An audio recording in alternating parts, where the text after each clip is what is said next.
Gen that was. The gen that was. The gen that was. The gen that was. The gen that was. This is the gen that was. Hey everybody, welcome back to the Gen That Was. This time it's 2018, and I'm joined by the lovely panel of Ian Hink, Brandon Jones, and Mountain Man Michael Huber. Yo! I never know if it's a say hi in between every name show or a wait till they're all done show. Yeah, I change it like every time. I feel like. Okay. Totally. Gotta keep them on their toes. Yep, every time. If you're not familiar with this show, but at this point you probably are, we basically are doing our own personal retrospectives on the year. It's not meant to be comprehensive in any way. It's just what I thought would be fun to talk about. I try to keep the panel in mind. I try to keep my own interests in mind. It's a snapshot of the year. And in part one, I picked out 4 news stories that happened throughout the year, and we discuss each one.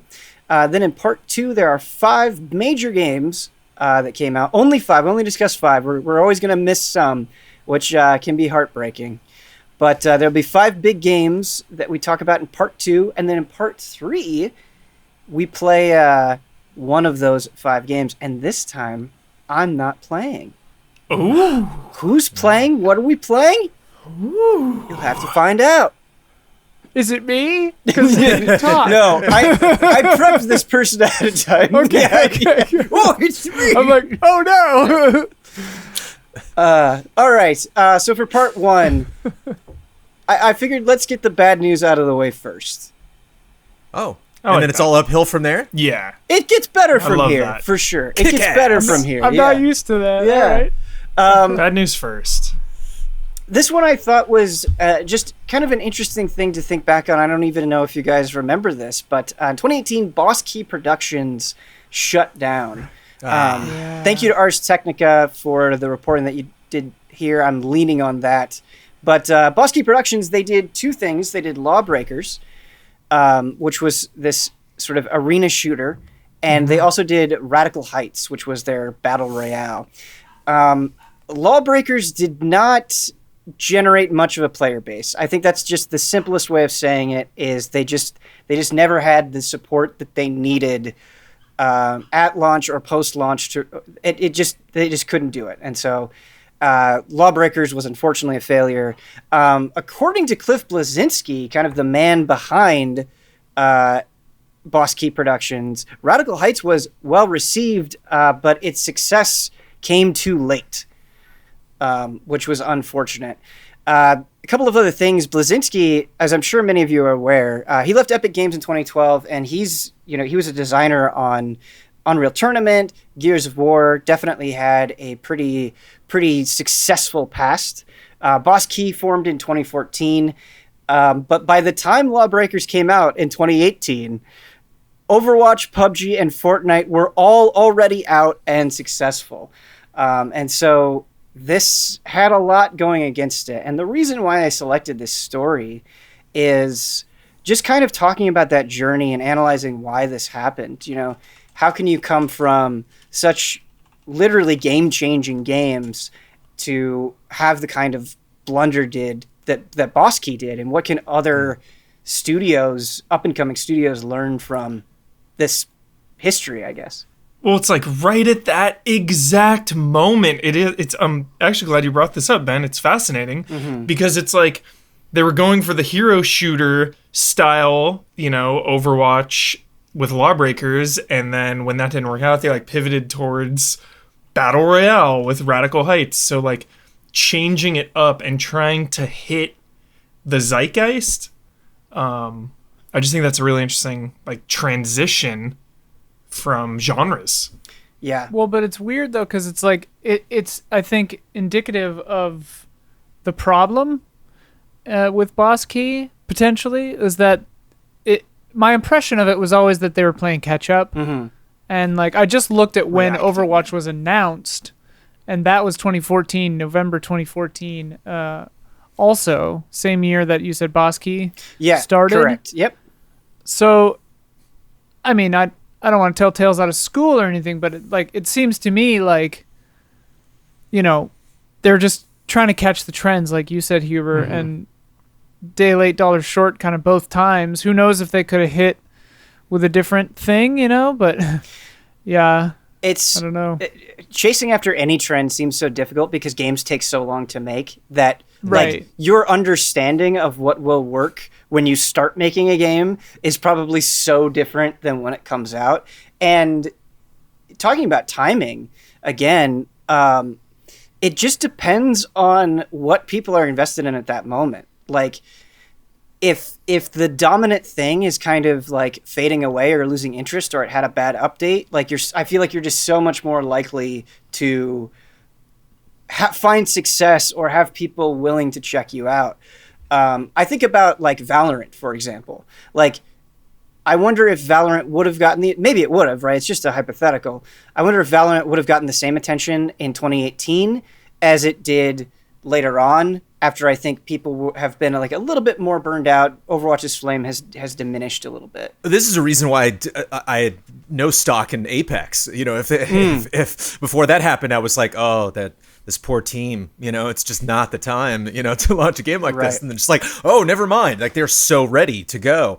And it's even with like Division 2 and like certainly like Avengers, it's like this year, like Avengers feels like a race car that pulled over into the pit and then it's just not getting out of the pit. And you're like, you see these other cars, just, you're like, go, like you have to, it's like cranking a treadmill to top speed and then like jumping on it. Like you have to, launch tons of stuff. You have to, completely hit the ground running. And that's like what Apex did.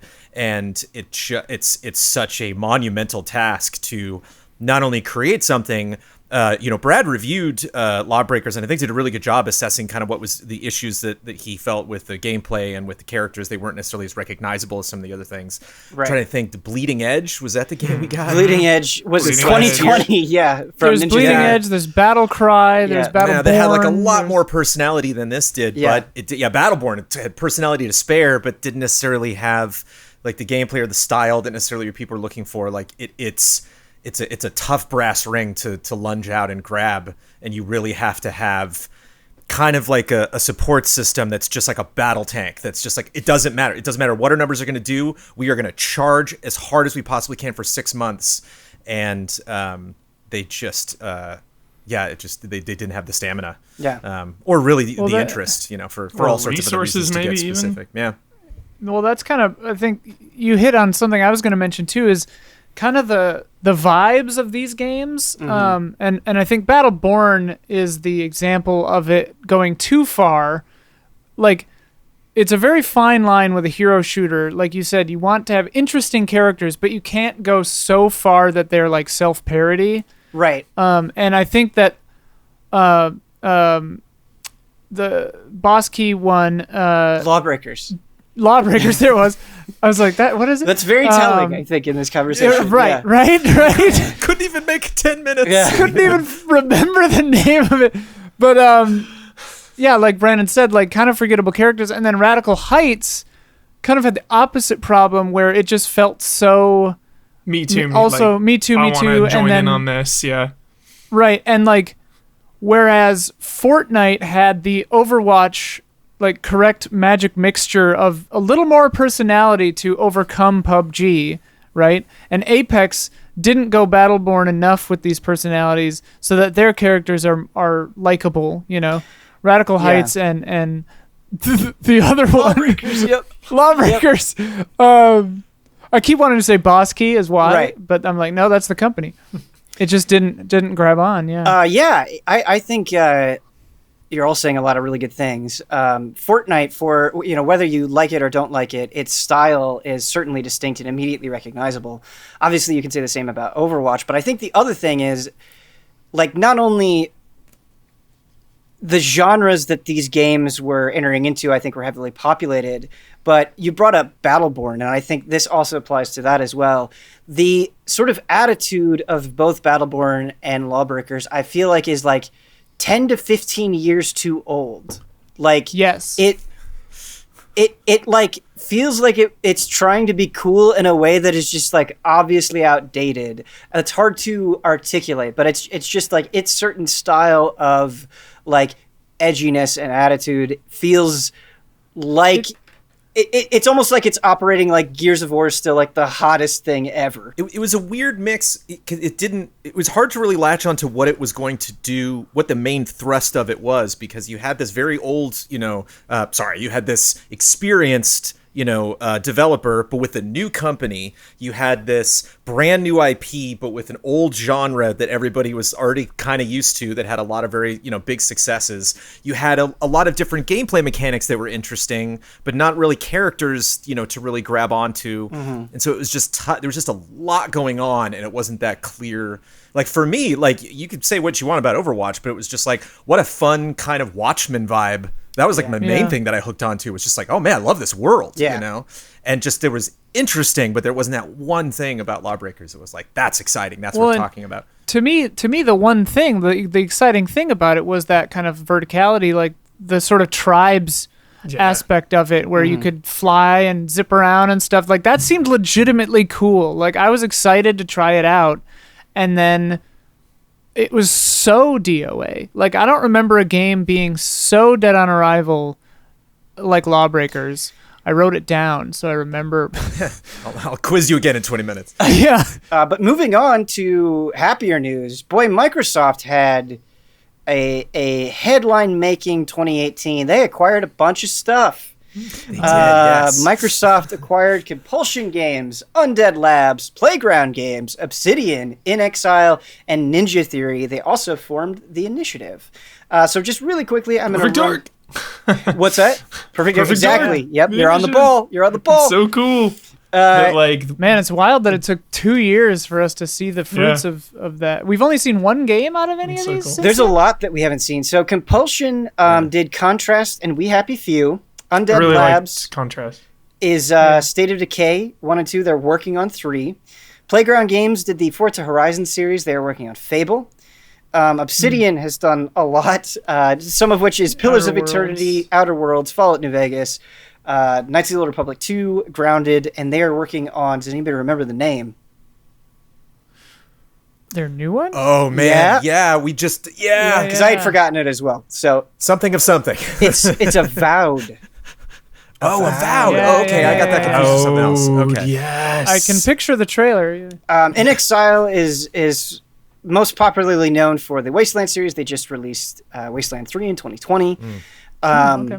Ninja Theory, also known for quite a bit. DMC, Enslaved, Heavenly Sword, Bleeding Edge, which I completely forgot about, and Hellblade. They are working on Hellblade 2.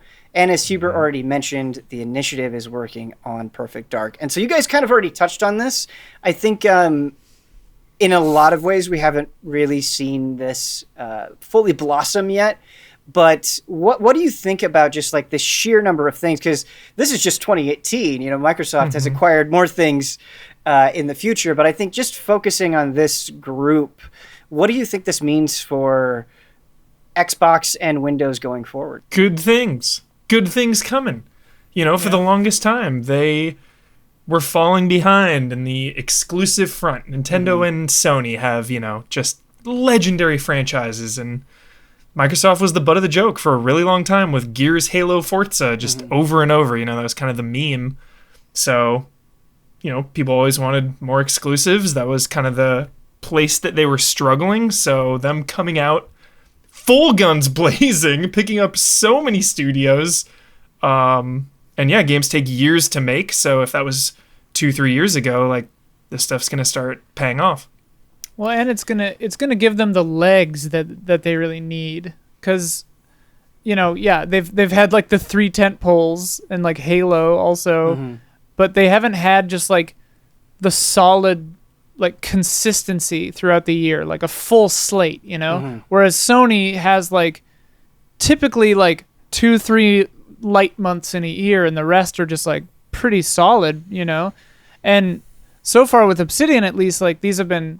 Like Outer Worlds was multi-platform, but yeah, certainly most of these, I think, going forward, if they weren't already announced, are going to be exclusives, right? PC, Xbox. So yeah, that'll Grounded be really is great. just PC, Xbox, right? currently, Yeah. I believe. Yeah.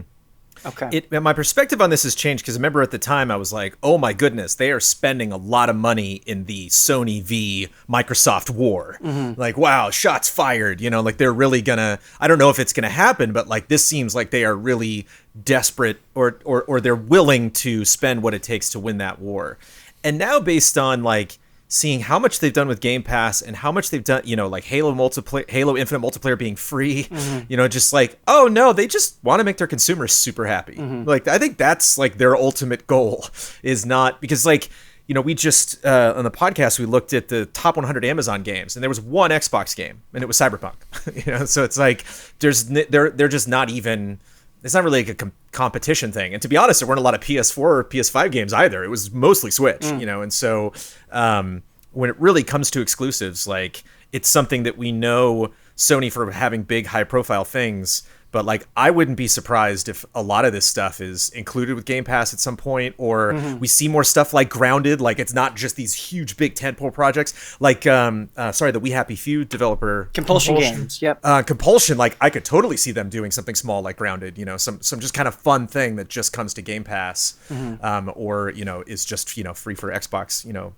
players, or even just like a timed exclusive. Like I don't really see them making as aggressive of a play, just kind of a snub to Sony, like, haha, now you're going to want to buy a Series X. Well, I mean, I see it mostly just, satisfying their base. I've never seen a more aggressive move than outright buying Bethesda. Right. Didn't that just happen? Yeah.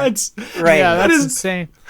I mean, that one, we'll see if they can go console exclusive, but I think, Brandon, you hit the nail on the head, is like, I don't even, and I've been banging this drum for years now, but like, I don't even think this makes it more and more clear that they're not even playing the Microsoft v Sony game at all. Really, they're all playing separate games now. It's nice, right? Everybody's playing separate games, and that's how I want it. But like, they're playing the Netflix game. Like I saw recently that Netflix has a feature film coming out every week of 2021, which is bonkers.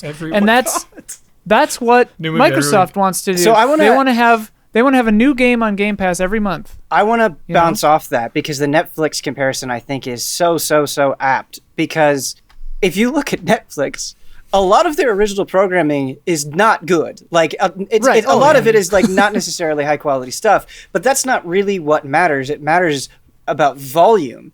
And as long as they have, a few like can't miss shows a year, I think that kind of still is very powerful. It keeps like the mind share of Netflix up, and it keeps you wanting to have that subscription. And I feel like if you look at this, the volume and diversity of the studios that Microsoft is acquiring, they're kind of playing the same thing. Like I can't imagine like every project that comes out of these studios is probably going to be huge, right? Like, Bleeding Edge is a good example. But as long as you, like with the amount that they're acquiring, I think as long as you get a couple of things, that can really push people towards things like Game Pass, which I imagine is a big part of it, like you said. Well, and like, what's the video game equivalent of Netflix or whoever like getting The Office or I Love Lucy, right? It's backwards compatibility, right? And like, what's a great way to get a whole bunch of games for your backwards compatibility to fill out that rerun kind of nostalgia itch? You buy Bethesda, you buy Obsidian, you then get New Vegas, you get all these things to put in there, and it's just such a like. It's becoming more and more clear, obviously, that that's what they're doing, but I think it's going to work. Yeah.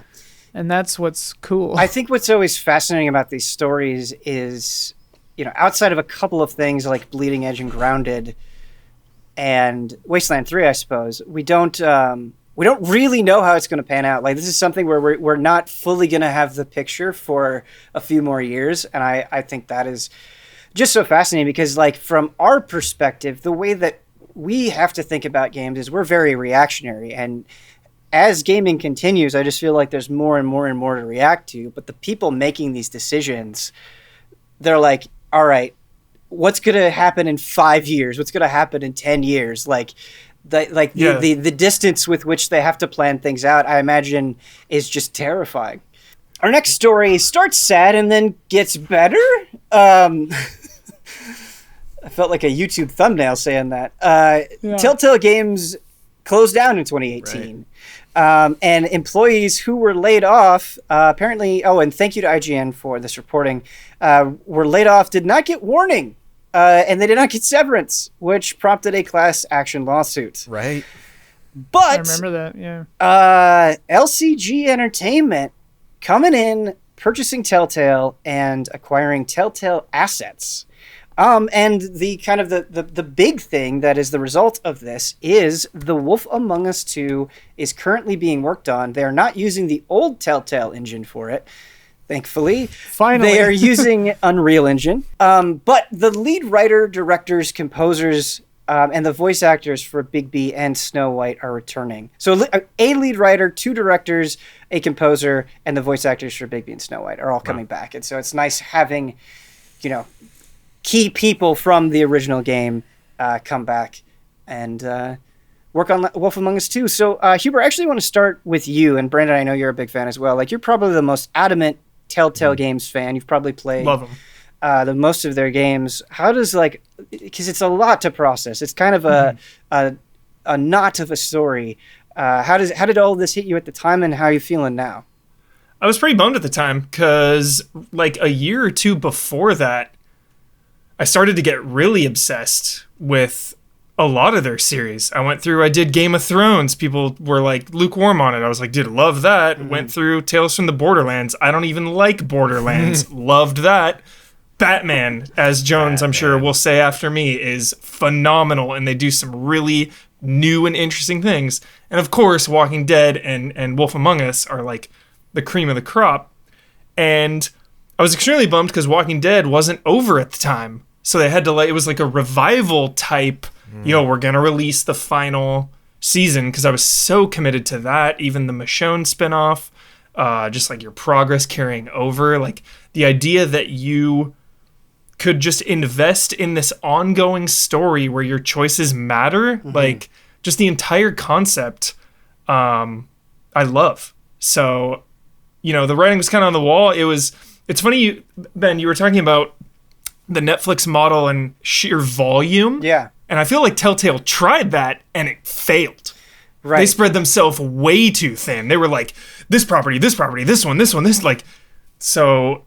Well, to kind of play off that analogy, it would be like, I think the Telltale problem with volume is it would be like if you went to Netflix and there was only like one genre, like True, they're all similar. Right. I think that was barely ran. Yeah, and I think that was the thing that the more they choppy. released, and just on a surface level, it's just like they just seemed so similar in terms of visuals and how things played out. Not that thing was Release inherently bad, but I think people just got burned out. But it's interesting because I think personally, and it could have been because I was reviewing it, but Wolf Among Us really rose above that, just because like the world and the characters were so enticing that it's like, yeah, this is similar to Walking Dead, but it didn't even matter because of just how good it was, and that makes me thrilled for Wolf Among Us 2. Yeah, I had read a lot of the Fables comics beforehand. I have not. So I'd never. It's weird because I've never really read Walking Dead, but I've watched the show. Yeah. So it's just interesting to like. That definitely colors your interpretations when you play those games. It's like. So as somebody, because I definitely didn't have that perspective. As somebody who had those sort of this idea of the characters, do you feel like the game did justice to it, and did you like where they went with it? And the style really fit it. It's like everything else they've done, like Guardians, and they're like, ooh, how do we kind of dumb down the visuals of the people are used to of these characters and then make that work for this? And Wolf Among Us was like, we look like that. We look like what you did with Walking Dead, Right. And so like that I think that was such a beautiful marriage, even after everything that even like Borderlands still kind of fit, like it was definitely really bold lines and, so like there are, I think like it's no mistake when you see that the big payoffs that they had when they found that property that like fit the humor that they were good at writing. And that Game of Thrones was just like as far out that they got where you're like, stop, like you're not, especially with a show with live actors. Like, what are you doing? Like, this is ridiculous. When a new character in Game of Thrones would like open the door, I'd be like, Okay, all right. What's his name? But Bruce Bolton's bastard.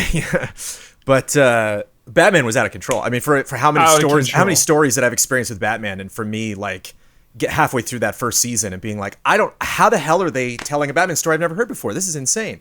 But the thing about Telltale was it was always like some games you play and you're kind of always like ping-ponging back and forth. If it's something that you enjoy, but you recognize that there's problems with it, you like get immersed and then you get pulled out and then you get immersed again and then you get pulled out. And like for me with Telltale, they were always happening at the same time. You know, it's like I would be like in the Batmobile, or I'd be like in, you know, like Batman, you know, like Bruce would be driving and I'm just like, yes, yes. And in the background, it's like the Flintstones. It's like the same building again and again and again. And so it's just like great writing, horrible budget, coexisting. You know, I like just can't. There's just no escaping either of them, and so it was always an uncomfortable relationship. There was always like a sour taste, like whenever I would finish those things of like. And just like transitions, like it would just like freeze before it would load a new scene. Like there was that was constant. Yeah. It's just like so something had to give. If so they like when it got shut down, I was like, yeah, maybe this is for the best. It made like, sense. Not obviously not the way that their employees were treated, not only in the shutting down of the company, but just everything that we found out, you know, during that process and after the fact. If they had cut half of their projects and focused on the other half. Well, there were other problems too, and certainly not universally, but I definitely remember feelings of like the release schedule was sometimes inconsistent between episodes. Sometimes it felt like it took a really long time, and then like I remember going through Walking Dead season 2 and being like, I really like this episode, I hate this episode, I really like this, and so that those ups and downs I think made it hard to be like as invested throughout the course of a season, which was difficult, but.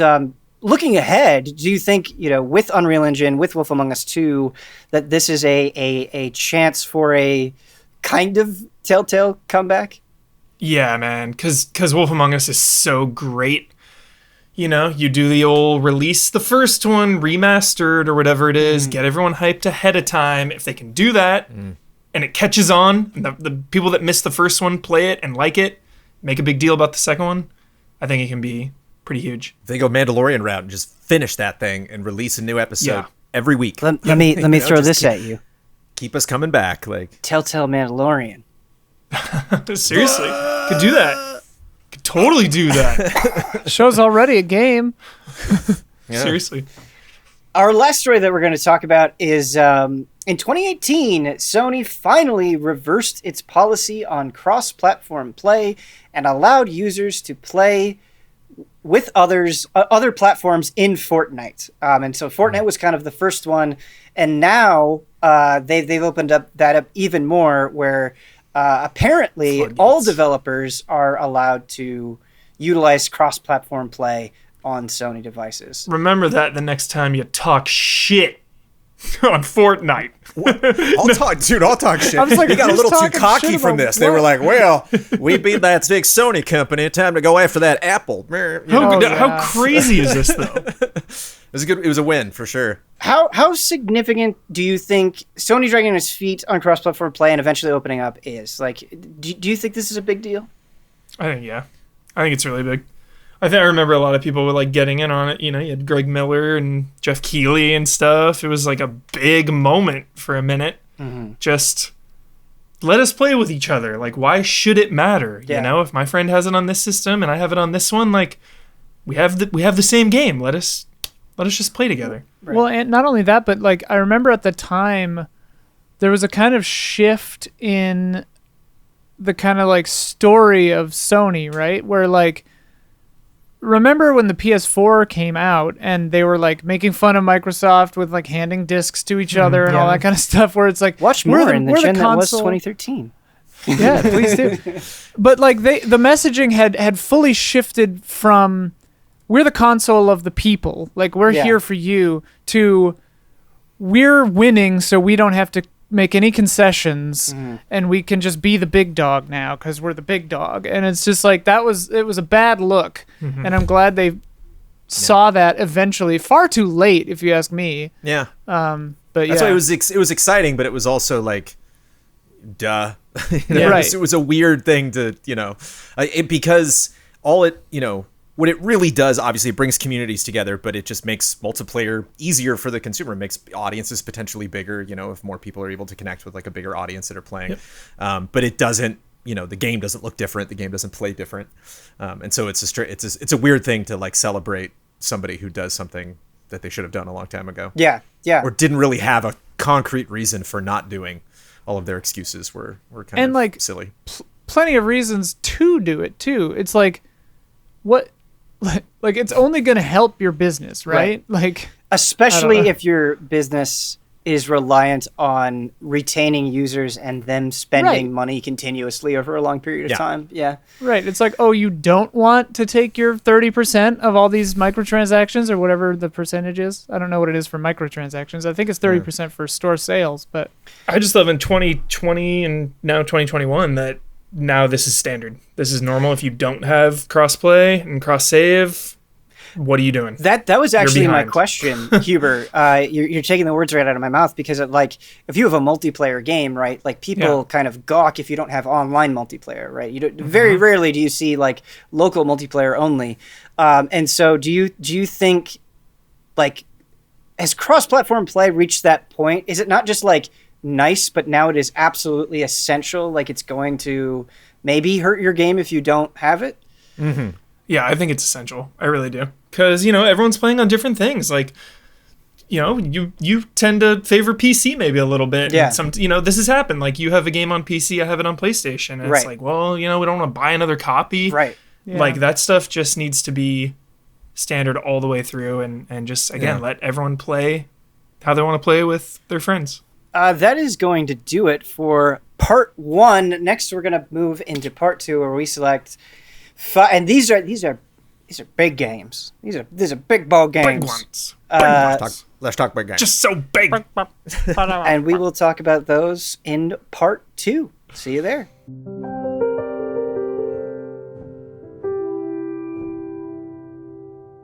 Hey everybody, welcome back to Gen That Was. We're going to be talking about 5 big games, and I don't know if there's a bigger 2018 game to start out with than our Game of the Year of 2018, God of War.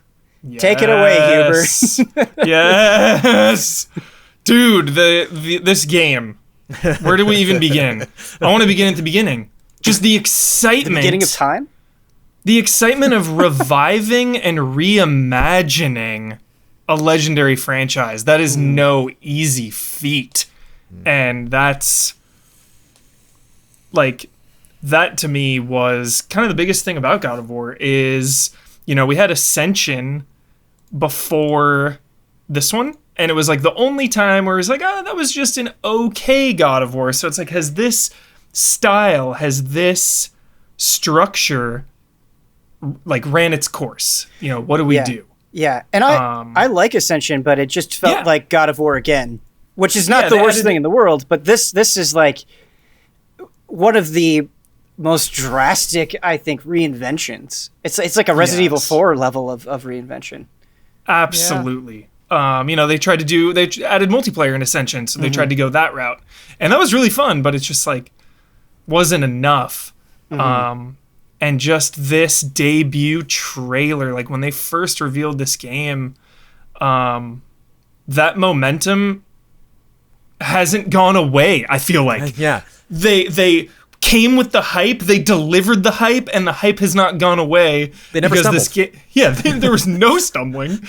This game is just universally loved and adored because it's got it all. It just feels important. It feels like a next-gen game, just a leap technologically. Yeah. The storytelling is so relatable, It's just father and son redemption story.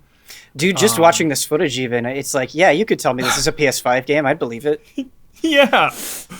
Well, and like, what's crazy to me about this game is you said it was universally adored, and like, even my dumbass likes this game. I love this game, and I don't like most stuff. Yeah, that's what I want. We get all these Easy Allies quotes, and even Ian likes it. When the PS5 comes out, even my dumbass likes this game. Ian. Yeah. But no, for real though, and to take a game that's got a fucking war, like one of the most like not me franchises, you know, like I'd played them a little bit and they just never hooked me. They weren't my cup of tea. And it's a escort mission game. Yeah. Like two impossible things, and they just made it so good. And I mean, we have to talk about the single take aspect of it, and just like it's one of my favorite elements of it, and the fact that it never like breaks from that, to my recollection, is just so good. I love that kind of like discipline in gaming. And oh god, this game, is just so good, and the story is so well done, and it's fun to play. Like it's for me the right balance between, because I know you guys really like that kind of like,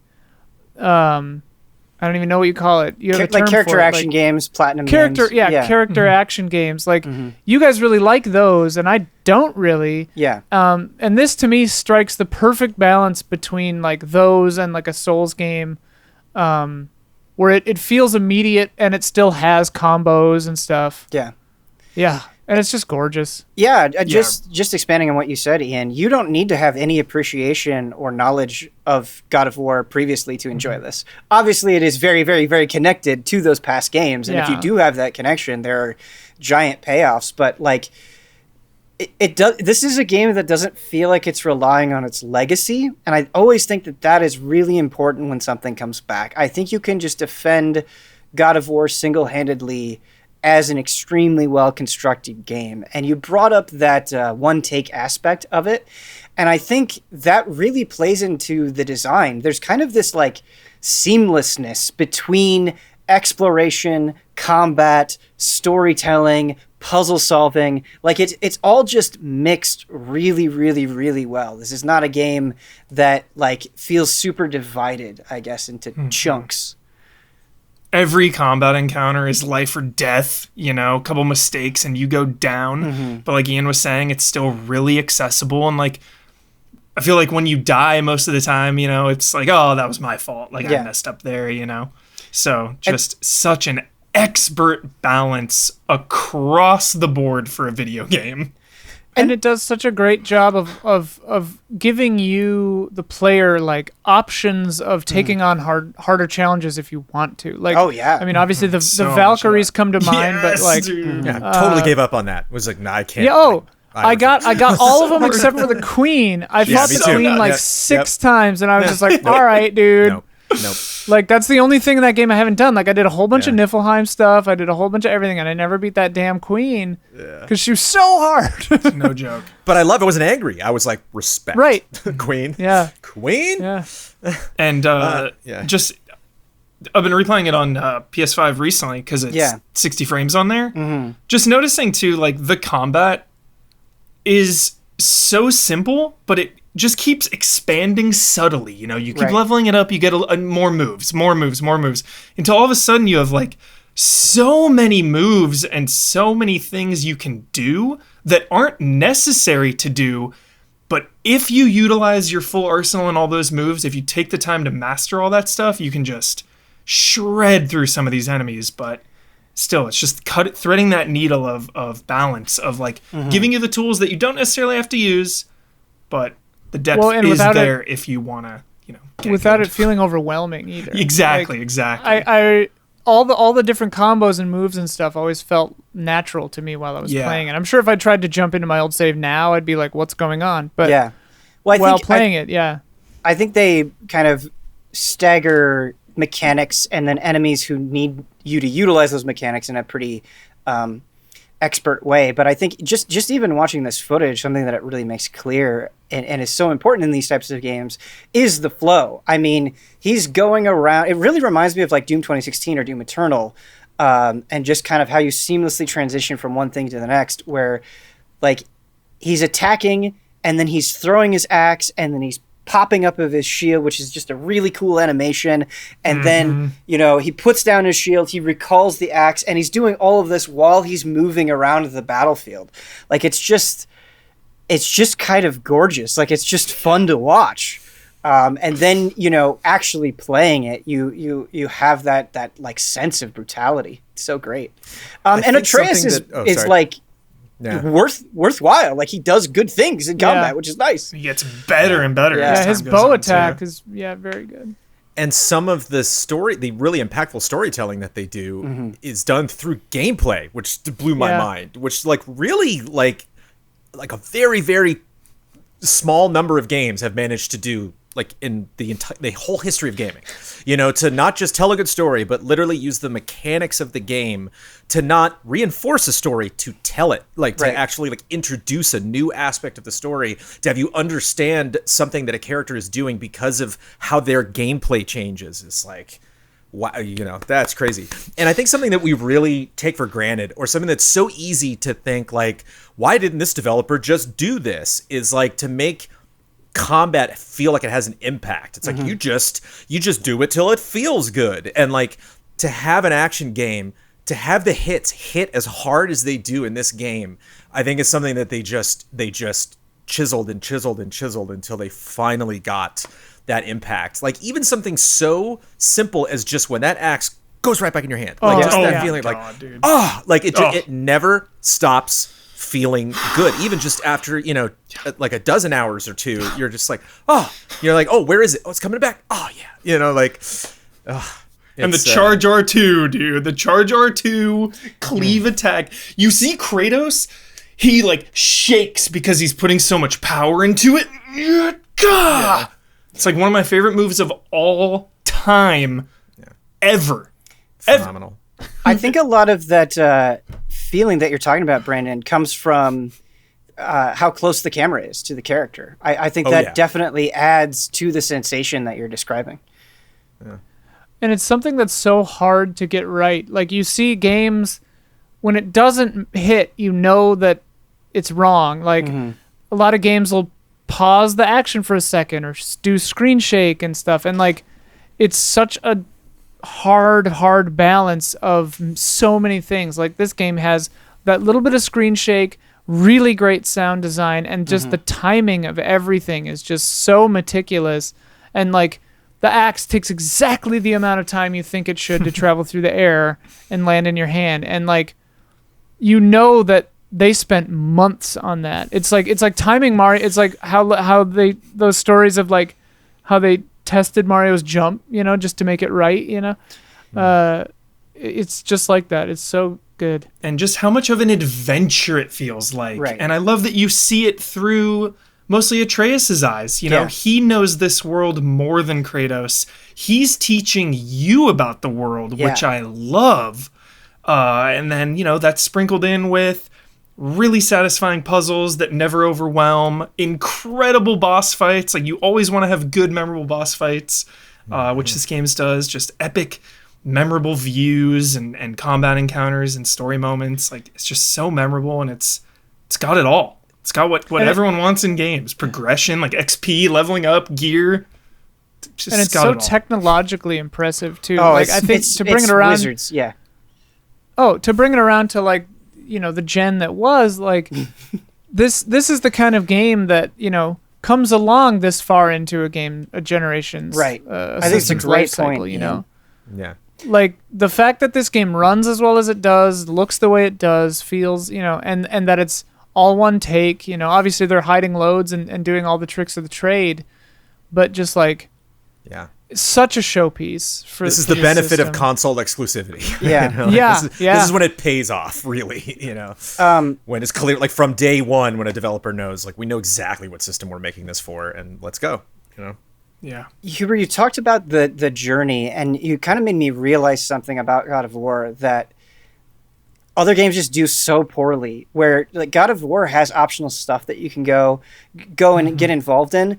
But I feel like in a lot of games, it's okay, the main story is very emotional and has a lot of weight. And there's a lot of extra stuff that I can do that has no weight, that is just sticking around. And I feel like the way that God of War presents itself, regardless of what you're doing, optional or not, because Kratos is instructing his son, there's this purpose to it. It's you're learning about this place. You're just slowly expanding your knowledge of the world and its history. And I think there's just kind of a weight given to so much of what you're doing that isn't present in other games. So awesome, Ben. Yeah, there's a line. It's like, you go and look for something, and Atreus is like, well, we're supposed to go this way. Mm-hmm. And, because the journey is treacherous and so long and big, he's just like, we'll need supplies for the road ahead. Just like addressing optional stuff in a way that is meaningful. Yeah. It's cool, Ben. Totally. The dialogue is This so game good. also made me cry several times, but there was one moment in particular where I wept during a story moment, and I remember pausing to think about that and being like, I don't think a game has ever made me cry that way before. Like, it's always like a character death or like a twist or the end, because you're just so tired sometimes, like at the end of a game, in a good way. You're like, oh, the road has been so long. It was just such a transformative, I can't say what it was. Like, it was just such a transformative character moment. I know exactly and what it was. It was such an example of growth, when you really see something that like has to happen, but is also unfortunate. And it's a teaching moment, a learning moment. And I was just like, I paused the game and like literally like found my wife and was like, I have to tell you what just happened in this video game. Like, it was profound. It was in a way that I'm like, yes, like I knew games could do that. Yes, it was a victory. Ugh. Jones, the way that you said that I found my wife, it's like Amanda was lost. Like, through God of War, you found her again. This next game, I just wanted to talk about because it feels so good. Huber, this Crowd pleaser. Yeah, it is. It's a crowd pleaser. That is the perfect way to describe it, Brandon. Huber, you were waiting for this game for a long time. I was waiting for this game for a long time. I think we had a lot of expectation built up. Brandon, you also played through it and enjoyed it quite a bit. And like it like exceeded all those expectations. It's just, look at these slimes bounce. Like, what more evidence do you really need? Dragon Quest XI, baby. I imagine that even 20 years from now, with the crazy RPGs that we're going to be getting on crazy consoles and crazy gens, like, I still want me just a good old fire spell RPG. Yeah. Like, I still want something to come out. Doesn't have to be every year, that my characters all line up and they all get their own turn to attack, and they to have a potion when they take damage, and they learn a new spell and level it up later. And yes, it just feels good.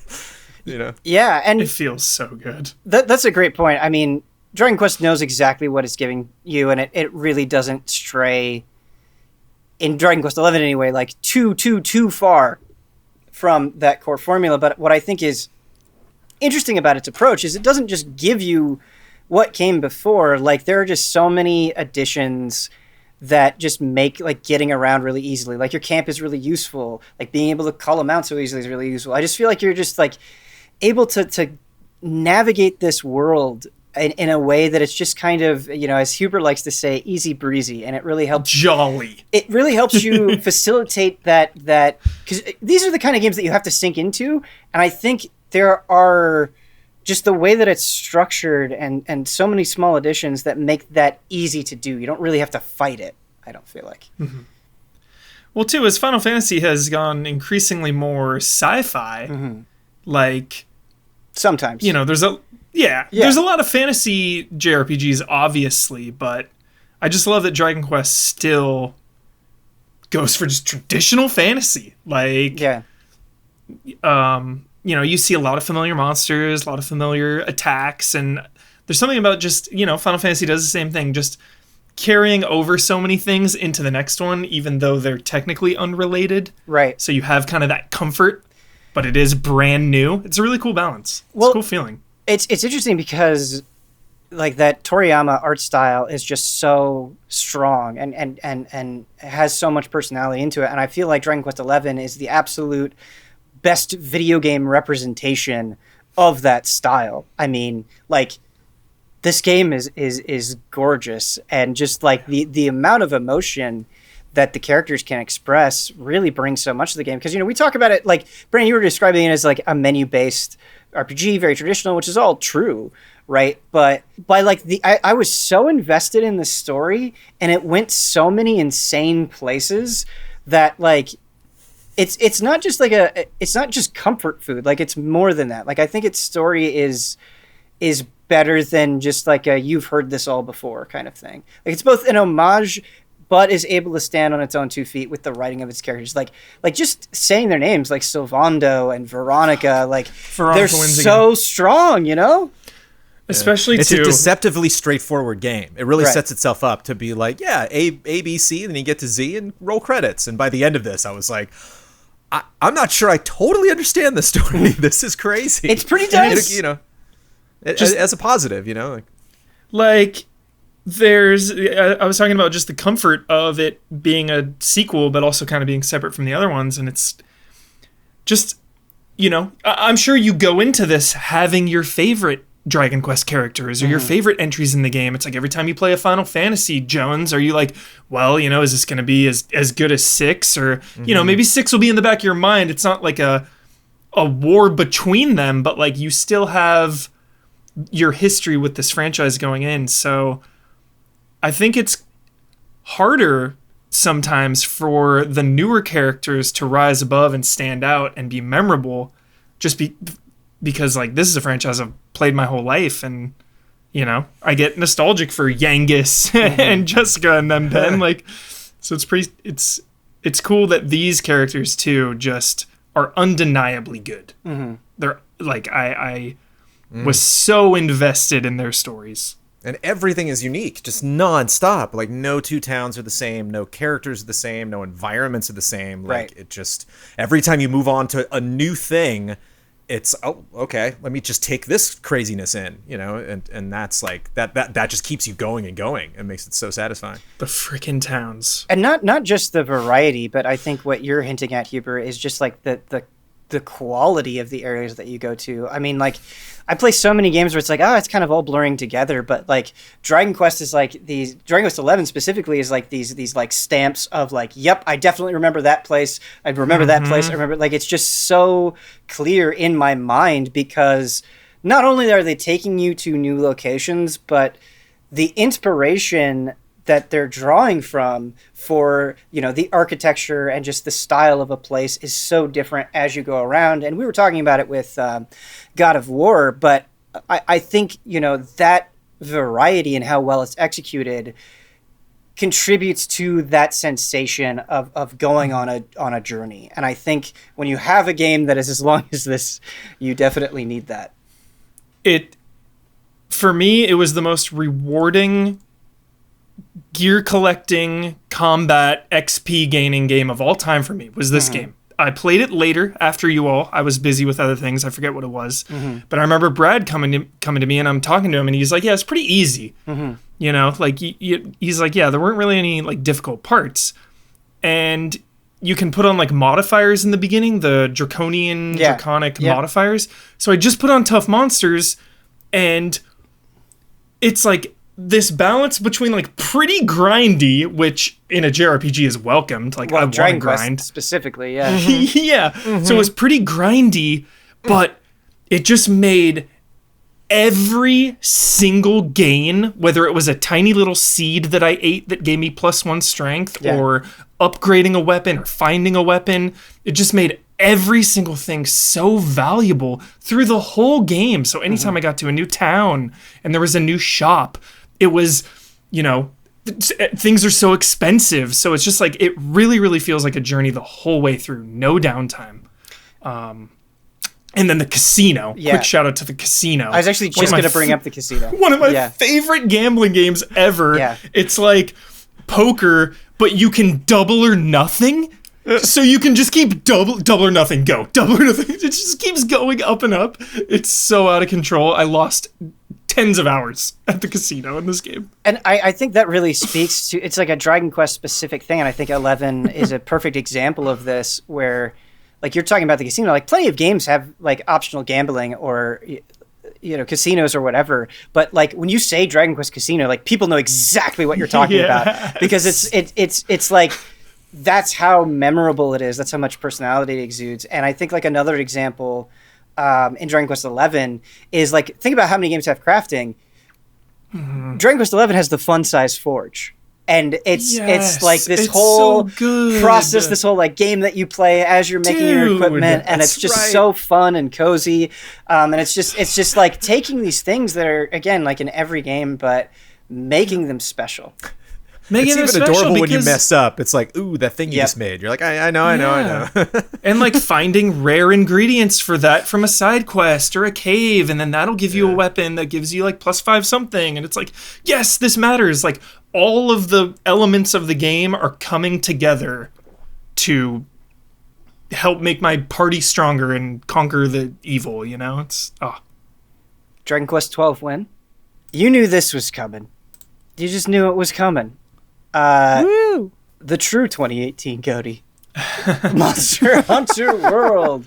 Ian, I have obviously talked a ton about Monster Hunter and could at any moment, but this was a game that really, really resonated with you, and in a way that I don't think a lot of things capture you this hard. I didn't see it coming. I as the song says, because I'd played 3 Ultimate a little at a friend's house, where like you could play on the Wii U and the 3DS at the same time or something. I remember being so confused. Mm-hmm. And then I tried Generations and I was so confused. Mm-hmm. And then this one came out and they mixed it together in the right way, where like I would by no stretch say that this game is straightforward or easy to comprehend right out of the box. Yeah. But comparatively, this thing is a cakewalk to understand without sacrificing any of what made the other ones great. Yeah. In my experience. And it seems like they're doing that again in Rise too, like kind of boiling it down even more without sacrificing much. But yeah, just the look and feel of this game, and the fact that there are 20 weapons, like 14 many weapons, 14 weapons. And so like if you don't like one way of playing it, try one of the other 13 ways of playing it, you know? And it's just like it almost feels like it becomes an entirely new game when you do that, right? Like entirely it's different. It's transformative. And like I love playing Insect Glaive, and I kind of don't think I'm super good at it, but it's really fun. And then we were playing the demo for Rise just the other day, and or a week ago when this comes out, and I tried the hunting horn again, and I just fell in love with that. And that's what this game is all about for me, is just that next discovery, that next thing around the corner, fighting that next monster, challenging yourself, getting that next piece of gear. Such amazing aesthetics of the gear pieces.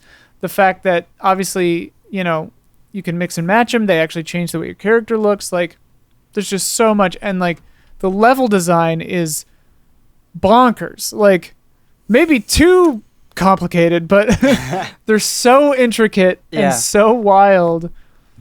And you just don't see a lot of games loading like this. screens between the areas. Which is so good, because that was so irksome in the older ones. It's a magical game, and the vibes of it are just so unique and so cool. Yeah, this was my first Monster Hunter game because, I've changed over the years. I've changed because of you all, you fine folk. Easy allies, Ben Moore. Same. Dude, I could not stand handheld gaming. I scoffed. I put my nose up to it, So anytime I saw Monster Hunter, it was like some huge dinosaur on that tiny little handheld. Like, what's even the point? How does that convey the scale and scope of these huge, magnificent beasts? They don't. So I avoided this series. I didn't get into it. Yeah. And then Monster Hunter World. This was my first entry, and just the ease with which we could hunt together and how helpful veteran hunters are. The bonds made just with Easy Allies community, you, Ben, just showing us the ropes, teaching us, weekly hunts, one of the most memorable things from this entire generation for me. Yeah. Just so exciting, hunting all these creatures. What a community. Sometimes communities can be pretty mean or aggressive, right, or gatekeepy. Yeah. You're playing this game wrong. It's like, oh my goodness, every single interaction I've ever had with someone who plays Monster Hunter is helpful. Everyone's like, yo, here's some tricks, or hey, if you watch a video about this, it'll explain that. So I just love this series and this game now. And Monster Hunter World was the one that got me into it. Yeah, my very, very, very first Monster Hunter was Monster Hunter Freedom Unite on the PSP.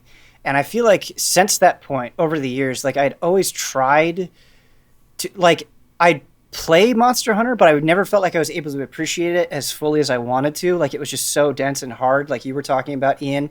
And I didn't have that community of people with me either. And I think the streamlined stuff in World, as well as how it handled things like the Gathering Hub and SOS and all of these things, finally allowed me to get to the point in Monster Hunter that I always wanted to get.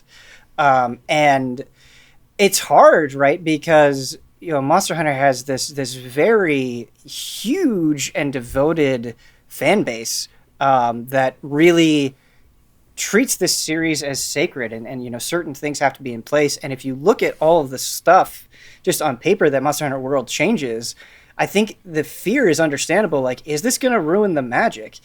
But they did it. They did it. Like, they made a bunch of crazy changes, and somehow it worked. And it just, in a lot of instances, really amped up the enjoyment of what was already so good, like you mentioned, Ian. And but I think beyond that, though, like, just how well they emphasize the world aspect of this game. I mean, like, going around the density of these places, how much there is to find, how they make you feel like you're tracking down the monster by, like, getting slime and tracks and all of that stuff. I think kind of gives Monster Hunter this like sense of place to a greater degree than I had gotten in the older games up until this point. Dude, Ben, quite possibly the best post-game support Oh, it's insane. I've ever seen. Absolutely insane. Like, this is a game that has a finish line. There's going to be another Monster Hunter. You know, it's going to stop being supported. It's not like some ongoing forever thing like Fortnite. Yeah. So the fact that this thing had so many events and crossover events and additional monsters, and obviously the huge paid expansion with Iceborne. Yeah. But just how many free monsters they added. It's just, this was the game that kept on giving. Yeah. You know, it came out in 2018, and we're playing this well into the years after. Huber, like, they have basically supported it constantly right up until Rise's release. You know, like, they just they pretty much haven't stopped. And the best. You know, I think it's very easy looking at a game like this to be like, well, you know, they could maybe add in some, like, you know, new armor, or like you could just add in some new monsters. But think about, like, how absolutely creative some of these events Resident were. Evil? Yeah, like it wasn't just like a Resident Evil, like, hunt this monster, get this quest. It's like they incorporated, you know, they tried to incorporate some Resident Evil flavor into it with a unique status effect and all of this stuff. And, like, you know, the Kulve Taroth siege, like, having multiple groups take that thing on, so cool. Yeah, so cool. And just the varying degrees of difficulty for some of the monsters. I mean, you had some monsters come out and it's like, oh, this is fun, like, anybody can do this. And then you had, like, Fatalis, where it's like, it was so hard. Didn't even try. Yeah, Didn't even try that one. It was a nightmare. It was a nightmare. But it was fun. Also, let it be said, this game looks amazing. Yeah. It's such an intricate balancing act, right? Like, the fact that they put Resident Evil in here, Devil May Cry, Witcher, and it didn't, like, I'm still upset about the Switch t-shirt in Breath of the Wild, right? Where it's like, get this the hell out of here. You're shattering my immersion, right? But in this game, part of its magic is that it's such, kind of like what we were talking about before, how, like, it's just such a good vibes kind of community and stuff. And I think a lot of that has to do with the game's tone, that it's serious while still being super fun and cheeky. A little bit goofy. And it has, like, it's like a cute, quirky, kind of whimsical vibe. Oh, yeah. And then you go and fight a super hard monster dressed as Geralt. You know, and it's just like, all right, like, I'm here for this. Yeah, and I'm glad you brought up Fatalis, Ben, because one of the things I love most about multiplayer games ongoing multiplayer games is like a mystique. You Yeah. gotta have a mystique to it, like a Destiny raid, And Yeah. Monster Hunter had these super hard monsters Yeah. that are brutally tough to take down. So I love that there's that really, really high ceiling for the most dedicated hunters. Like so many games, you're just, it's like, oh, I've got my dailies. You're just like checking stuff off a list. You're like, oh, I might as well do it. So they give me the little reward. Like there are multiple fights across World and Iceborne where like I was like shaking as I was doing them. They were like, this wasn't just like something I was checking off a list, right? Like it was demanding enough, and the presentation was just so outstanding that like it sounds hyperbolic, but it actually gets the adrenaline going. I mean, beating Fatalis was like, I am screaming. Like I have just so much energy because of how difficult it was. And I think that's, I don't know, in a game like this, in a game that demands so much time, like I've put hundreds of hours into Monster Hunter World. And like every time I play it, like there's still so much room to grow. And I love that. I love that, like, I'm not like, oh, well, Monster Hunter, I've got that figured out. Like, I'll never be able to say that. It never stops. Yeah. Last night, Bentmore posted in Slack just a picture of Nargacuga. I didn't do that at like 2 a.m. So hype. Yeah. It was very late. It's like 2 a.m. Yeah. Nargacuga, just hype. I just posted it at random, not expecting anybody to respond. And Huber just, like, pretty quickly afterward, I think, he was just like, beautiful creature. Yeah, it says gorgeous. Gorgeous. Oh, my Damn, God. what a year. 2018. What a year. These panelists are sweating. Jones, no one's Dude. harder sweater than Brandon God. Jones. I can't handle this. Oh my God. This is one of the greatest video games ever made. First thing we're seeing on screen right now is the zipping, which I believe Zip we have it. commented on as being good before. I'm sorry. I gotta set the scene for 2018. I gotta set the scene for this weird Last of Us church room that we were stuck in at E3, and then I'm just like, and then like we get into like the Ghost of Tsushima area, and like the guy's playing the weird little wind instrument, and I'm like, get out of my way, get out of my way. And then like I finally get to the open area. I'm like, where is it? And then it's like over there, and like I get in line. And then people are just like, oh, hey, you gonna play Spider-Man? I'm like, yes, I'm gonna play Spider-Man. This is the first time I've ever played it. And then like finally I thought I literally was 6 years old going to tell Santa Claus what I wanted for Christmas. Like I can't, this whole gen, I can't remember a game I just wanted to touch. Like I just want to get in there and see what it's like. And I think I went back and played the demo a second time because I was just like, oh, it was so good. Like that's why I went to that party. Because I was like, it's gonna be playable.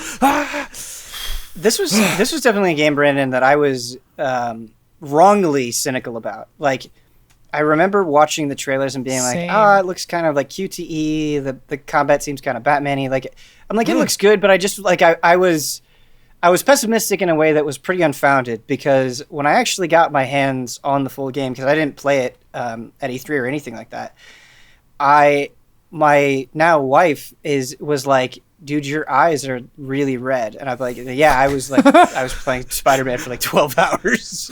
And I loved doing everything, like going across the map. Yep. And like, I don't even necessarily think all the activities on their own were that special, but there was just something about the movement and the combat and the pace that it had that like, I just wanted to devour it.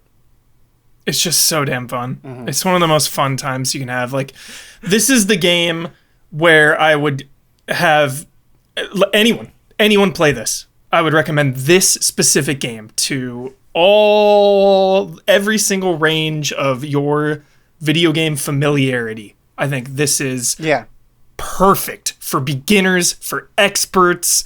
Like, just something about this freaking game. As you were saying, just the pace of everything. Like, no one thing is, revolutionary or the most fun thing you'll ever do, like the side quests and stuff, but just as a whole, zipping through New York and, sometimes fighting enemies, sometimes tailing them, sometimes collecting things, sometimes sneaking in. It's just, the game flows so well. The only time, and we've been so positive that I feel kind of bad bringing up a negative. The only time where I think that's not true, well, maybe not the only time, but like the Mary Jane stealth stuff didn't feel as well implemented as it could have been. But like it's a drop in the bucket, I think, when you look at the entirety of the game. And like kind of going back to an earlier point, like, yeah, it is kind of similar to Batman combat or other combat that you've experienced before, but the speed at which you move and the options that you have, and you're, you know, even seeing this in the footage, like just like getting up on a ledge, like all of the gadgets that you have, using the environment as a weapon. And it's not like if you want to swing something around, it's not like you need to like awkwardly run over to it and kind of like stop combat to do this one action. It's like in the middle of a combo, you're throwing your webs out, grabbing the thing, spinning it around. Like it's just fun. It's just really it's fun. combat I miss in other games. Yeah. You know? Like even something that's like not even remotely close genre-wise, but still an open world game, but like doing stealth in like, you know, Assassin's Creed Valhalla, I'm just like, oh man, I wish I could just web right over to that dude and just punch him in the face. And yeah, so you get Monster so Hunter used Rise, to the baby. flow. Yeah, you get so used to the flow of this that it's hard to and it's super tough, like really finishing a lot of like these, you know, arenas where you had to clear out all of the guys. By the time you got to the last DLC, I was like, enough, hell game, yeah. man, like really punishing and really like you have to never ever stop moving. And really good story and Really good story. Yes. I would Ian. say I was just going to say the combat in this, for me, was one of the weaker parts of it, but like I really liked this game too, and the zipping is probably the main reason. But like going back into the DLCs after having not played for a few months, Pretty brutal. my brain, dude, Yeah. I was like, I cannot remember these button combos for the life of me. Because it moves fast. But yeah, the story is by and large like pretty fantastic. I mean, Mr. Negative is kind of whatever, but like the stuff with Aunt May and Some MJ incredible and stuff, moments with Aunt May. for so sure. good. Yeah, Well, so good. I think the story is just so special because it focuses on being Peter Parker as much as it does Spider-Man, and I think that was a really, really good call. You were talking, Huber, about how like this is kind of a game that everyone can appreciate on every level, and there are certain design decisions that I think really add to that.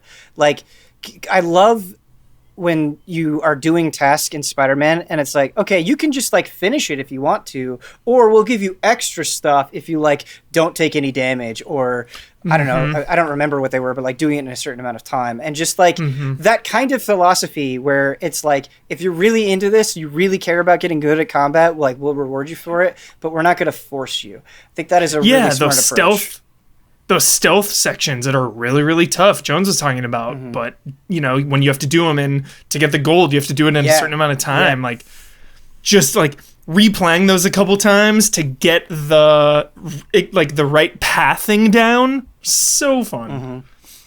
And can we talk about the suits? Oh my god, the So many suits! good- Oh my god, collecting the So suits. many good suits. Games don't have good collectibles very often, I feel like, and the suits are just delightful, man, because like not So only do good. they obviously look cool, but you get specific powers for getting new suits.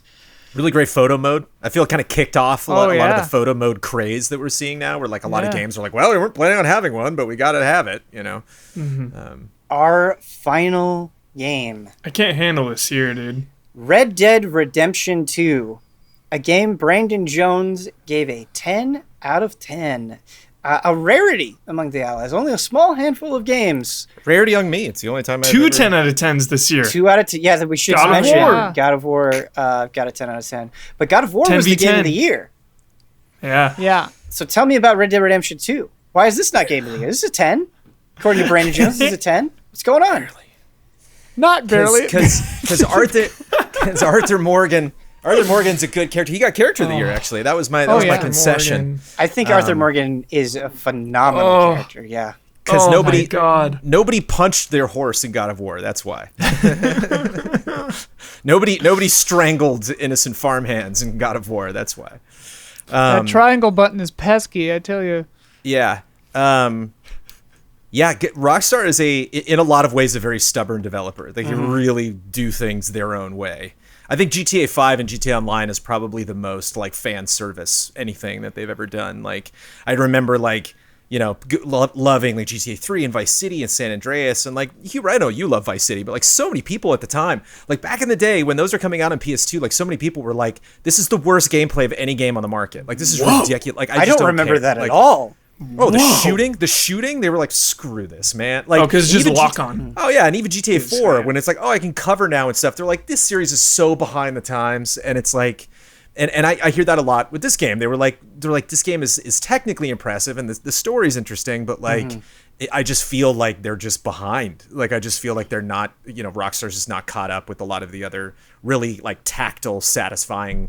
When you think of shooters, like third-person shooters, a lot of them are just a lot more viscerally quick and satisfying, and this game is a long pour of molasses. This game is just this game has a pace that you get with or play something else, and it speaks to me. And it sings to me. It resonates in a way that's just frankly, I'm emotional right now. Brandon, I really agree with that assessment, because like if somebody were to ask me, should I play Red Dead Redemption 2, I would say yes, because they're just the high points are so high. Arthur and his story that he goes on, and what he's lost and what he goes through and what he has to sacrifice is truly incredible. And I think of some of just the really creative missions. Lenny, immediately comes to mind. Lenny! But unlike Red Dead Redemption 1, which you couldn't pull me away from. I was obsessed with it. I was like, I am 100% in this game. I definitely ran into moments with 2 where I felt like I really had to force myself to play it. Like, there would just be moments that just felt like they just went on way too long, or just like the high points were worth it, but it I don't know, it was exactly like molasses. Like I can't say it any better than that. Yeah. Well, and I think part of it is, and we said this in 2018, I remember distinctly that we said that Rockstar just tricked everyone into playing like a hardcore simulator, like a hardcore Western simulator. Yeah.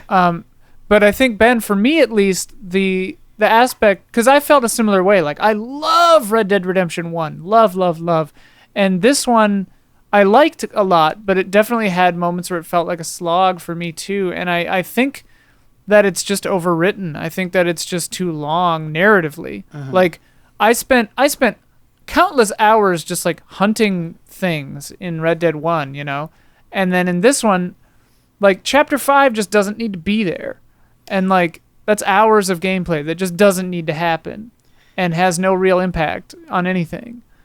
And, like, that's kind of intense. And I think I don't know why. There's so, like, in terms of grounding the world and its commitment to realism, like, just going around camp and seeing it change and evolve over time is absolutely spectacular. But to your point, Ian, like, we were really into Red Dead Redemption 1 when it came out in 2010, and it's like, yeah, boy, they really didn't improve the shooting at all. Like, yeah, this was not like a major leap forward for something that you're doing all the time. And it's like, it's funny because like this is still one of the best looking games out there on the market right now. Oh my god! But it doesn't feel the way it looks. Right. It's a little clunky, sure. Yeah. You're heavy. You're heavy to move. It doesn't have the finesse and the, like opening cupboards and stuff, that micro control. But I will say some of my favorite moments were just like going up to the mountains. Yeah. You don't have a mission, just going up there and hanging out. Like, this is a freaking world. Like, oh yeah. I love just the vibe of a Western. Western films are one of my favorite genres ever. It's one of the most prolific, probably the most prolific. And it's surprising how few epic Western video games there are. It really shocks me with just how many Western movies there are compared to video games. Just the scope and the enormity of this game. And just the time period is super awesome. Like 1899, turn of the century, like dying West. And, to your guys' points earlier too, it might be a little long, but for me, just every moment with Arthur Morgan was a pleasure, because I'll take a good character over pretty much just about anything. Yeah. So just booting it up to be with Arthur Morgan and the gang, like, that got me through this, and I still think about this game. The other day, Jones on Slack, I was like, dude, I'm tempted, man. I gotta go back. I want to go back. Like, I want to replay this. You just messaged me a picture of Yeah. Arthur, and I was like, Yeah. easy. don't just Remember that first 4 hours. Don't just tangle up my emotions like that. Well, one of the other things too is this is a game that frankly spoiled me for open world games, because I've played a ton of open world games since this came out that are like, yeah, that thing that Red Dead Redemption 2 did, why bother? You know, like why go out of our way to make something like that? Like the camp, why bother? You know, like why have it that intricate with all of the things and all the personalities? People telling me after I'd finished, you know, like played a campaign and a half of this game that were like, yeah, that scene was one character says this, and I was like, what? And they were like, I missed it, you know, like I just wasn't around when that happened, you know, like I missed that one like development, and just frankly how when we talk about God of War, just the one shot action flow, like how every single character interaction happens that way. Like when you bump into people on the road, or when you like go into camp, or when it's like, oh, go meet what's his name, and like when you're on your horse and you see them way from a distance, like they're having a conversation and you can like hear it when you're walking up, and it's not like, oh wait, hold on, pause the conversation, okay, start the cutscene. They will finish their sentence and be like, Art Morgan, what do you think about that? And you're like, I'm in the world. And they like really made a point to jam that home. And even like Valhalla, even Tsushima are just like, why bother? You know, you fade to black, you fade up, and you're done. It works, you know? Yes, Jones. And like they were just committed to like, no, we need you to be there the whole time. And world and characters, the most important thing for this like easily, because like I remember kind of being bummed out at the gear. It was like, oh, I got my 6-shooter, I'm done already. You know what I mean? Like, this is enough. One headshot, everyone's dead. There's no reason. Like, you obviously get a little better guns as you go on, barely. But I remember that kind of bumming me out at first. And then I was just like, so just immersed with the world and the characters and the story. That became my focus. Not like leveling up and, you know, checking things off a checklist, like clear this zone. It was just hyper focused on Arthur and the story. For how beloved, you know, John Marston is, I think it would have been really easy to have Red Dead Redemption 2 focus on John during this time period. And the fact that he's incorporated so well into the story, but you're playing as another, you know, equally, arguably better developed character, and you get like this whole other perspective on John, is just so cool. If you've played the first game and kind of had an appreciation for his journey, it really adds, I think, a whole new dimension to texture. Yeah. And just how big it makes the whole epic, the Wild West, you know? When you're playing 2 and you're thinking about John's future and just everything, it's like decades of history and future lore. Yeah. It's awesome. But I think it done in a way like we were talking about with God of War, where it's like you could just jump right into God of War. Like if you know what's going on, it hits real hard, but it's still just a great fun game, you know? And like if you, I mean, I can't speak from that perspective, but I don't get the sense of somebody who just jumped into Red Dead Redemption 2 be like, what's up with this Marston guy? Like, clearly this game is nudging real hard in that direction. Like, he's just in the gang. You know, he's just one of the guys. And obviously, the epilogue of this game just was so much more than I was expecting. It was and I think that's kind of what pushed it to 10 for me, was that like, there were, you know, I this was not a game that I loved every moment of, but when I hit that point where I was like, this is an excellent video game, and then it was just like, it was like getting a 7-course meal, and they're like, here's 3 more courses, and I was like, oh my god, I'm not even gonna eat this cheesecake, but it's delicious. It's insane, you know. And then online on top of it, just like, oh my god. I'm glad you mentioned the epilogue, because I really love the epilogue. Yes. And like the fact that like they could have so easily just had the game be done, except you're that character now playing there, and like it's just open world and you do whatever. But like, no, there's like a boatload of story in the epilogue. And and for me personally, like, because I had issues with the main narrative, because I thought like, you know, there are a few pretty predictable elements, and I thought Dutch got pretty tiresome. I have a plan.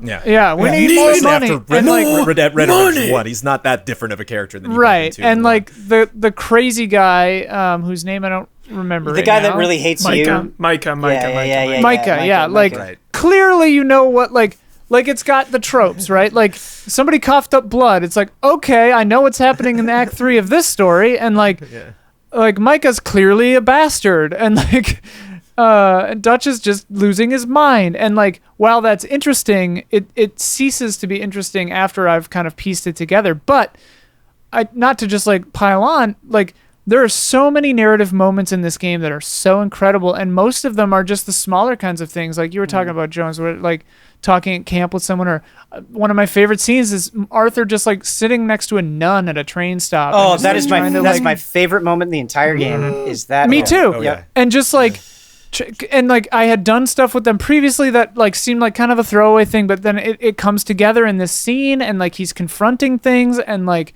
it's beautiful. And like the woman who lives kind of up in the Northeast by herself, and you just like help her throughout the game, and like you can come check back on her in the epilogue and stuff, and all those little moments were just so well done that Huge. It's amazing. Yeah. Huge shout out to Charles Smith, dude. Love that freaking Sure. character. One of my favorites.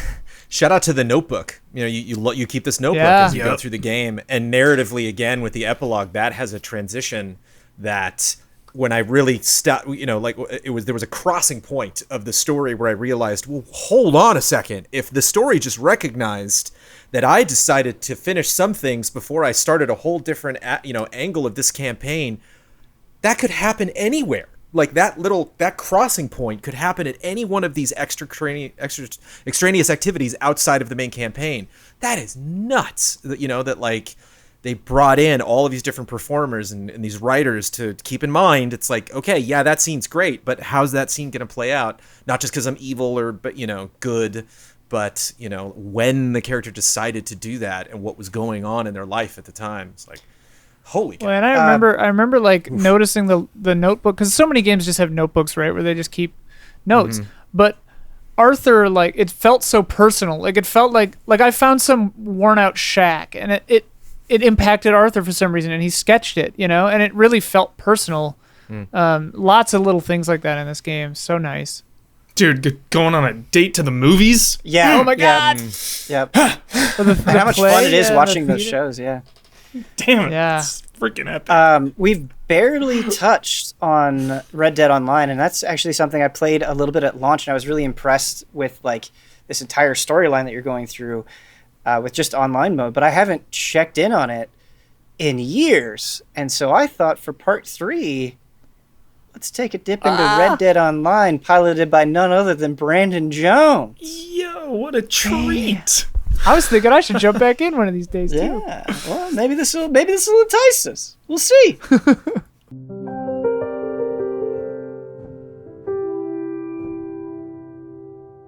We're back, part 3. Time to play one of the big 5. I thought it would be fun to play Red Dead Online because I am so out of my element with Red Dead Online, and there's no one better to pilot me through this than Brandon Jones, who's on the sticks right now.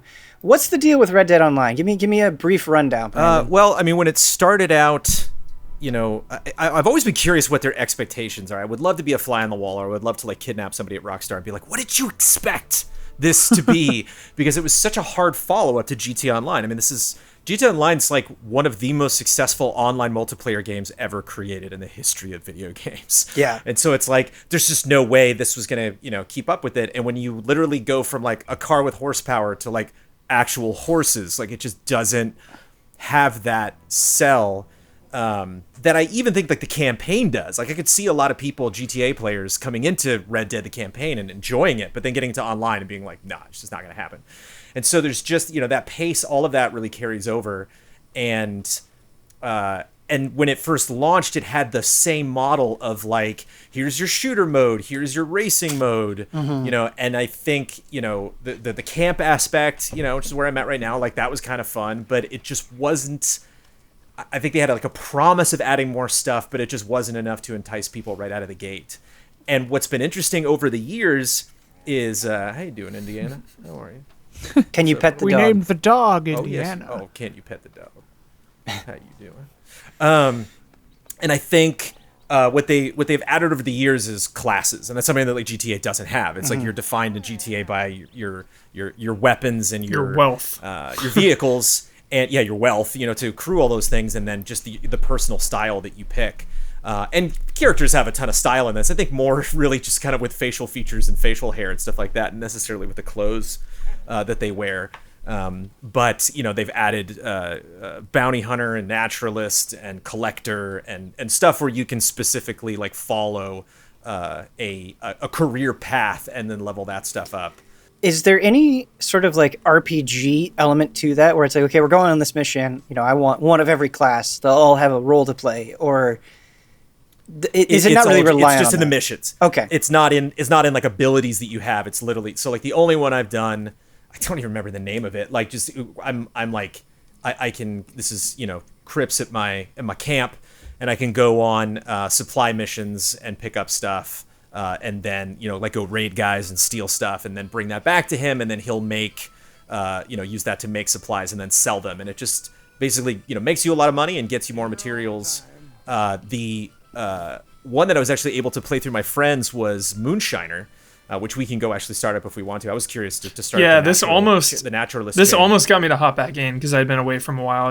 There was kind of a slow launch. It launched after the single player, the multiplayer launched a little bit later. But Moonshiner, Boardwalk Empire, dude, Prohibition, freaking selling backdoor moonshine. Like this had my name written all over it, but like. This shit's hardcore, Jones. I'm looking at you playing just in the camp right now, and it's so overwhelming. There's so many systems in play, and it's a slow-paced game. You gotta warm up to Life it. of a shine. It's like when you're away. I forget what game we were talking about earlier, Ian. Just when you're away from it for a while and you jump back in, it's super overwhelming. We were talking about Spider-Man. Yeah. I remember doing a mission. Like I just started Red Dead Online. I remember doing a mission, and like people were like immediately trolling. Like they just immediately started trying to like hog tie. Yeah, so, like throw a lasso around. It was hilarious. So pretty early on, they added a way to be safe. You put your flag up. All the time that I'm just like, it was added pretty early online, but in the very opening days, it was pure chaos, pure anarchy. Yeah, I just remember flashes of that chaos. Yeah. I always wish they had just done like PvP, PvE servers. I don't know. Yeah. It doesn't really work that way. Or you have like specific areas of the map where it's like, okay, if you want to travel through here. Yeah, sure. Contested areas. And they do have they have a setup where you can, if you are harassed by somebody, you can steer that in different directions. So if you want to, you can be like, all right, let's do it. And you can like call that person out, and like that'll be your, like, it's like called Vendetta or something. And then like now you'll see that person on the map labeled very specifically, and now you're basically like going to war with that person. Or you can be like, please stop bothering me, and then that person can't attack you anymore. So you can. That's really cool. Get a little bit of freedom. That takes out a lot of the aggravation for sure. Yeah. Man, sometimes I'm like, oh, that was a really good episode of that show, or whatever, or like, oh, I'm proud of that review. I can't imagine making something this beautiful. Like, this is just this is such an accomplishment. Showpiece. Visually. True showpiece. Just I've never been just so looking lost. at like the paths. Like the paths and like the horse hooves just like hitting the ground. It just There feels it so is. good. Immediate. Oh, dude! That's the chaos we're Immediate talking death. about. That There we took go. like My no time God. at all. What was his name? Square Barrel? Oh yeah. Immediately. I thought you had your white flag up. At my camp. Oh, well, we got to get revenge, Yeah, Jones. revenge time. Let's see if I can find him. Where's Bernadette? Oh, he took off. Maybe he joined another map. Yeah, he's gone.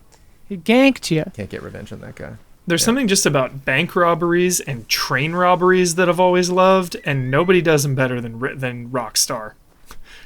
Are there train robberies in Red Dead Online? Huh? I would assume so. Yeah. Oh yeah. Maybe it's just because I associate you with Red Dead so closely, but your character kind of looks like you. I feel like A little bit. He's definitely got a Kevin Costner vibe. That's kind of how he Open ended up. range. I tried to make him look. Like me, but the eyes and the nose didn't really work out as. Did you name your horse Bernadette? I'll keep him. Is that Yes. meaningful to you in any way? It is. That is a Priscilla Queen of the Desert reference. Wow. Bernadette. I was watching Priscilla Queen of the Desert at the time, and it just stuck out. I wanted something kind of classic like that, something that sounded like an old timey actress. That's excellent. I didn't know you were a Priscilla Queen of the Desert. Green is not fan. your color. And just like GT Online, your character doesn't talk, so it takes a little bit to get used to. Link style. So all the other characters do the talking for you in Online. It's nice to see the Emerald Ranch buildings getting some more play. I felt that Emerald Ranch was kind of underutilized in the main That's game. awesome. Well, that's the same thing with GT Online. Is you get into interiors that you never do in the campaign, and they've added so many more of those, and so it was exciting in both of those games for like a door to open and being like, oh, I always wanted to go in here. Cool. You ever had moonshine? Yes. I have not. I have not either. Moonshine, absinthe, mead. I want it all. Is moonshine legal? Can you have moonshine? Yeah. Okay. We were camping in the Sequoias one time, ex-girlfriend of mine and I, and we had a bottle of Midnight Moonshine, which is purchasable, and we came up with a song, and we didn't know about the quiet hours, and so we were all like singing this Midnight Moonshine song. Blast it out of your mind. Well, and then the ranger had to come by and be like, it's quiet hours now. And we were like, we can hear people screaming over there. And he's like, that's a different camp. And we were like, ah.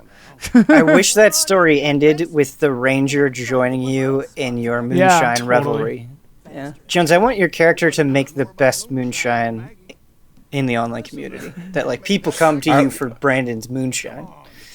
Well, where we setting up? Dude, tall trees, trees, every dude. time. Get to the tree line, tall bro. trees. Hell yeah. Hill Valley vibes, Ian, because this is before Red Dead, so like a lot of Blackwater still being built. Dude. Hill Valley. So this moonshine thing, the more I do this place I'm going to now, the more you do, the more elaborate you will get. So when my friends and GT Online has the same thing where like the more you do, the more elaborate your like hideouts get. Cool. And so when I checked into my friends who had been doing a lot of moonshine stuff, they had like a basement downstairs where you could go and order drinks, and the drinks would give you different bonuses. And we were all standing around, like you could slam the bar to be like more drinks, like. And they were doing emotes I didn't have. I was like, whoa, there was just a lot of stuff. Is there they were an emote where you just shout Lenny? Lenny! Lenny! If you die in this mode, you die fast. Because this is not team-based. Oh, this is just deathmatch. Okay. Nice. This is just deathmatch, yeah. Thieves Show Landing, him that too. Jones is the true sheriff around these parts. Oh, stop it. Cut that part out, Ian, please. I'm putting it in multiple times. You got such puffy little cheeks. Are you a lawman I do. in this, Jones, or are you a criminal? I definitely play it square. I'm a law-abiding Yeah, I love that boy. Jones' inability to play evil. It's so good. Yeah. Show him that Jones is the true sheriff around these parts. I love just hearing the violence around you, but not being able to see it. Yeah. That's a body. Oh! Oh! You almost had him. You almost had him. This is a fun mode though, because, and I haven't seen this a lot in multiplayer, where like the more somebody gets kills, the more their credit goes up, the more credit you get for killing cool. them. So like you'll see like you can see the 5 on the map there, and like I can see him easier than I can see the other players. So like you just get this bullseye on you, the better you do, and so it just ratchets up the tension, and like I'm not stupendous at this game, but every now and then I've gotten like a really good lead going, and it's like, oh god. Yeah. Oh, one shot. Damn. I'm with the repeater. Pharmaceutical 89. I really like that little like freeze they do with the player. It's slick. So he's crouching. That's probably lots of ducking, lots of rolls. That's tech. I had the sound off this whole time. You're just trying to keep it like period appropriate, like watching like a silent film. Yeah. Yeah. Dun dun dun dun Yeah, dun I've dun been dun playing dun myself dun a little dun. ragtime piano this whole time. And I would totally believe that you would do that. It's pretty wild There we go. that you can play this whole open world online. I mean, Yeah. Yeah. what?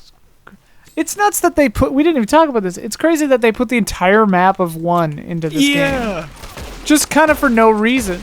Like, just cuz. Oh, I thought you were gonna try to like hog time. I thought you had him. I like in a lot of games, people try to make themselves look really attractive, especially in multiplayer. Like, it's really enticing to have like gold-plated stuff, and like I almost feel like in Red Dead, it's like the uglier the better. Well, I remember, like the longer and more unruly your beard is. Like, I remember when this came out, like you couldn't make an attractive person. Like, I tried. Yeah, this is as handsome as I could make him. Everyone looked like hot garbage with nasty teeth. So that 55, does that mean a player has 55 kills, or just like they collected that much bounty? Bounty, I think. Okay. 55 points. Yeah, that's their total. I was gonna say that'd be insane. Yeah. Oh, come on! Didn't even get my weapon. Didn't even get my weapon out. Show him that Jones is the true sheriff around these parts. Oh my God! Shot 4 times. Did my best. Swung around and took me out. Oh. This is it. Yes, dude. Yes. Brandon Jones. Big one. He scores 9 now. Huge kill. Now we win, dude. 90 seconds, 90 points. Let's go. This is a moral victory, I think. Those were my goals when I first ever played Counter-Strike as a kid. Oh, dude, all right, same. one kill. Same. One kill. Just gotta get one. Learning Auto Counter-Strike shotgun. was all mental because, like, trying to learn that game, people would annihilate you. Like, it was No so mercy. hardcore. Yeah, Get him, Jones. Get him. Nice, Yes. Jones. Yes. First one's the hardest. Shot him in the back. Oh! Close. It was so close. That was a good boom. Of Good that exchange. gun. Yeah, yeah. I'd love to see the numbers, because everyone says, GTA just gets more support. Yeah. I would like to see how many Oh, you tried. Oh my God. Oh my God. Oh my With the God. knife. Oh, you tried. play each. Valiant effort. You tried. Match over. I'd love all the numbers, like how much it costs for them to maintain Red Dead Online versus GTA, player base, You have, like, patch notes player poetry. spending. Now you need, like, analytics Yeah, poetry. all that. You know what? I think that's our crunch, though. Oh, damn. And what a My God. fantastic, So what a really good cool. awards scene. Isn't that Yeah. fantastic? I love it. Such a fun aesthetic. How come you got roses? Because it's just you? Or... I think to show where I Roses am. really Yeah. smell like ooh, ooh, ooh. MVP. You did good, Pharmaceutical. Yeah, Good job. yep. Good job. You did really Yeah, well. it- Deserves it. Good coat. Good coat. Brandon, thank you for taking us through that. Quite a lot of fun. Hope My you pleasure. all enjoyed this episode. We will see you next time for 2019. Almost at the end. Bye. This is the Gen that was.